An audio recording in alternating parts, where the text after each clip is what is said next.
во мечот со Бастри Суфи, кој што го освои во второто место во категорија минус 79 кг. Сега одиме уште потешка категорија 92. Реджеп Хајдари против Никола Симовиќ од Србија, ево српскиот представник. Во син дрес го очекува македонскиот надпреварувач.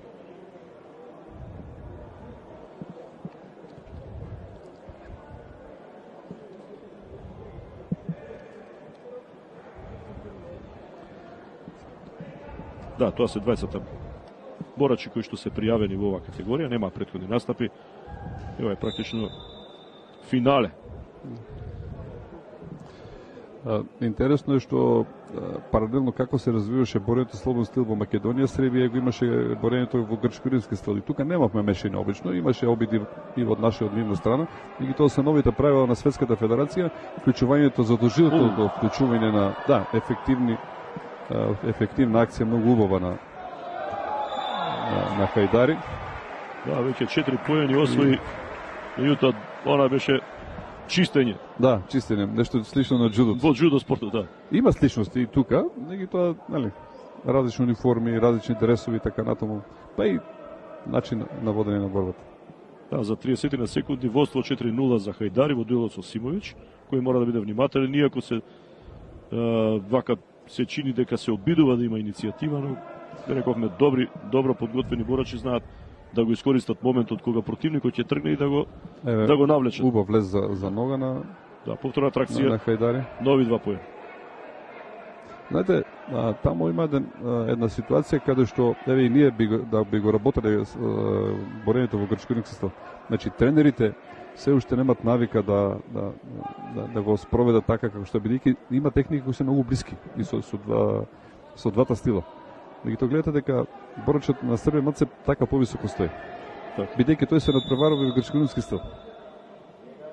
И на времето порано во југословенскиот период категориите од 90, 100 и 130 кг обично се надпреварува кај нас и беа прилично успешни.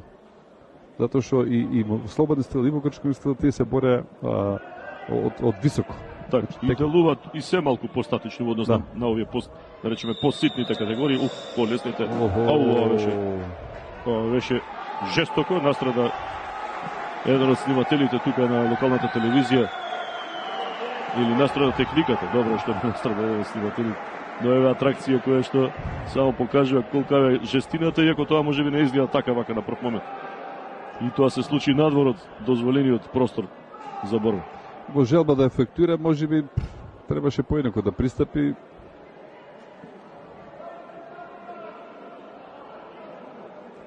Сега е казнет за оваа акција. И тука треба, знаете, некојаш едно е да си храбар, друго е да си тактичен и мудар и ова може да го кошта многу.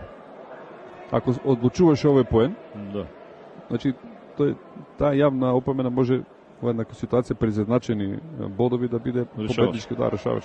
Да, инаку освоја по еден двајцата борачи, 7-1 е резултатот, 4 минути и 20 секунди до крајот на мечот, или минута и 20 до крајот на првата рунда.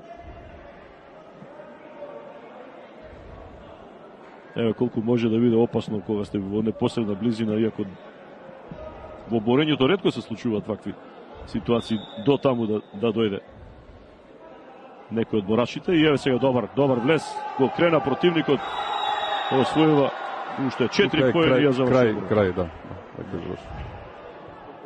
Уште еден меч кој завршува со технички туш.